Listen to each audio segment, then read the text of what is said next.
सांसद खेल महोत्सवના સમાપન પ્રસંગે ઇન્ચાર્જ ડીઈઓ દ્વારા વિધાનસભાના મુખ્ય દંડકને પગે લાગવાની ઘટનાએ વિવાદ સર્જ્યો હતો।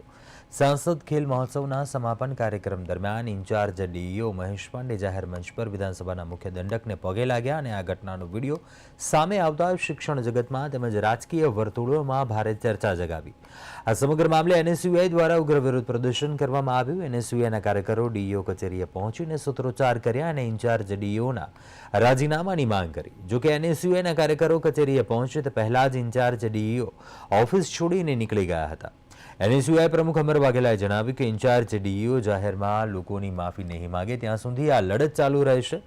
એનએસયુઆઈ દ્વારા રાજનેતાને પગે લાગવાના વિડીયોના મુદ્દે વિરોધ વ્યક્ત કરી ઇન્ચાર્જ ડીઈઓ પાસેથી સ્પષ્ટીકરણ અને માફીની માંગ કરાઈ છે અને આ મામલે વહીવટી અધિકારી એસબી સંગાડાનું નિવેદન સામે આવ્યું। સમગ્ર ઘટનાને લઈને શૈક્ષણિક અને રાજકીય ક્ષેત્રે વિવિધ પ્રતિક્રિયા જોવા મળી રહી છે।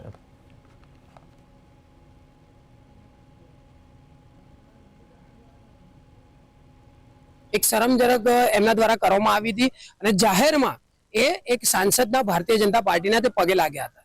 એક શિક્ષણના અધિકારી છે અને શિક્ષણના અધિકારીનું એક કર્તવ્ય હોય છે તે કે લોકોના માટે અને વિદ્યાર્થીઓ માટે હોય છે અને જાહેર મંચ પર જ્યારે આવી રીતે કોઈની પગે લાગીને તેમના ચરણ સ્પર્શ કરતા હોય તે ખૂબ શરમજનક છે, કારણ કે આનાથી સ્પષ્ટ સાબિત થાય છે કે કોના પ્રમાણે એ ચાલી રહ્યા છે।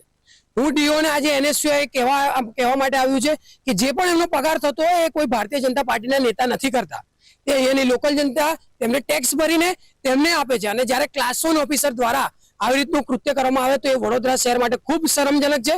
આજે તેના વિરોધમાં આજે એનએસયુઆઈ અહીંયા આવ્યું છે અને તેમને અપીલ કરશે કે જે બી આ તમે કૃત્ય કર્યું છે તેનું એક માફી બનાવતો એક વિડીયો વાયરલ કરવો જોઈએ અને એક માફી માંગવી જોઈએ। એમણે ગાંધી બાપુનો ફોટા પ્રતિમા, ગાંધી બાપુનો ફોટો અને બીજા ફોટા આપી એને વિરોધ કર્યો છે ને કે એમને જે રાજનેતાને પગે લાગે એના કરતા તો કે પૂજ્ય બાપુજીને પગે લાગશો તથા આ ખોટું થયું છે એ બાબતે માફી જ્યાં સુધી ડીઓ સર નહીં માંગે ત્યાં સુધી અમે આવા આંદોલનો કરતા રહીશું એવી એમની રજૂઆત।